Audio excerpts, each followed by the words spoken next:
અમીરગઢ તાલુકાના ઇકબાલગઢ ગામમાં ભારત સરકાર દ્વારા સંચાલિત પોસ્ટ ઓફિસના કર્મચારીની ઘોર બેદરકારી સામે આવી છે। રામજીયાણી ગામના અરજદારે પોતાનું એસબીઆઈ બેંકનું એટીએમ કાર્ડ મેળવવા માટે 3 વખત ફોર્મ ભર્યું હતું, પરંતુ 2 વખત તેને એટીએમ કાર્ડ મળ્યું ન હતું અને ત્રીજી વખત જ્યારે રામજીયાણી ગામના સ્થાનિક રહીશને કચરામાં એટીએમ કાર્ડ મળ્યું હતું, સ્થાનિક રહેવાસીએ પોસ્ટ ઓફિસમાં એટીએમ કાર્ડ પરત કર્યું। સરનામાની ચકાસણી કરતા જાણવા મળ્યું હતું કે અરજદાર પાસે તેના જ ગામનું એટીએમ કાર્ડ છે।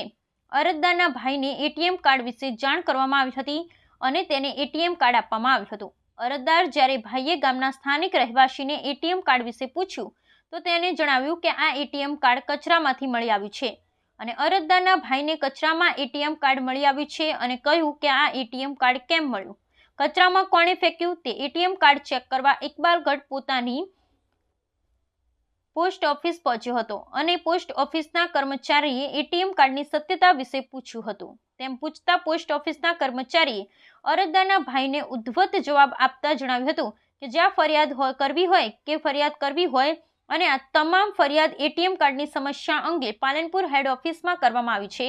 ન્યાયની માંગણી કરી છે। માત્ર આટલું જ, પરંતુ થોડા સમય પહેલા પણ ઇકબાલગઢ પોસ્ટ ઓફિસમાં આવા ઘણા કિસ્સા સાંભળવા મળ્યા હતા। ઘણા સમયથી આવા બેદરકાર અધિકારીઓની મનમાની સામે કડક કાર્યવાહી કરવા માંગ ઉઠી છે। બનાસકાંઠા જિલ્લા અમીરગઢ તાલુકાના રામજીયાણી પટેલ ફાર્મના પટેલ ધોળાભાઈ ભાઈચંદભાઈ, મારા નાના ભાઈ વિનોદભાઈએ ઇકબાલગઢ એસબીઆઈ બેંકની અંદર એટીએમ માટે 3 વખત ફોર્મ ભરેલું હતું। એટલે 2 વખત પહેલાં અગાઉ ના આવ્યું, પછી પાછળથી ત્રીજી વખત એટીએમ આવ્યું ત્યારે મને મારા ગામના રામજીયાણીના હેમચંદભાઈ ગણેશભાઈ પટેલે મને જાણ કરી કે ભાઈ આ એટીએમ આવેલું છે વિનોદભાઈનું।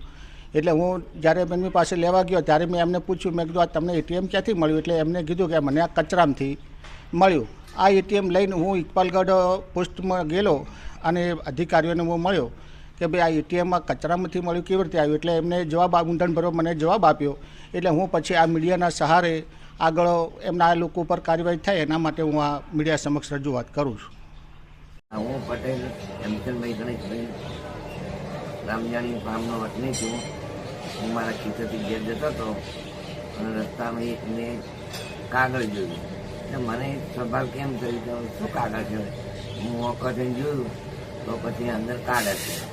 એ કાર્ડ લઈને હું મારા ઘેરે ગયો, એમાં નામ અધૂરું હતું, ખાલી એમ જ લખેલું હતું કે પટેલ વિનોદભાઈ બસ, બરાબર। હવે એને પાછળનું નામ હતું ને, એટલે ગામમાં જે પટેલ વિનોદભાઈ હતા એમને મેં પૂછ્યું, એટલે કે મેં તો કઢાવ્યું નથી। હવે એક વિનોદભાઈ બાકી હતા કે મેં એમના કુટુંબી ભાઈને વાત કરી, એટલે સારું કે આપણે ધોળાભાઈને બોલાવી અને વાત કરીએ। પછી ધોળાભાઈને ફોન કર્યો, ધોળાભાઈ એમ કહ્યું કે ભાઈ આ વિનોદભાઈ કાર્ડ કઢાવ્યું છે, તો કીધું હું કાળુભાઈ આટલું મોકલું છું અને તમે લઈ લેજો। આટલું જાણું છું, બીજું કંઈ જાણતો નથી। તમારા કચરામાંથી મળે ને? રસ્તા પરથી મળે મને।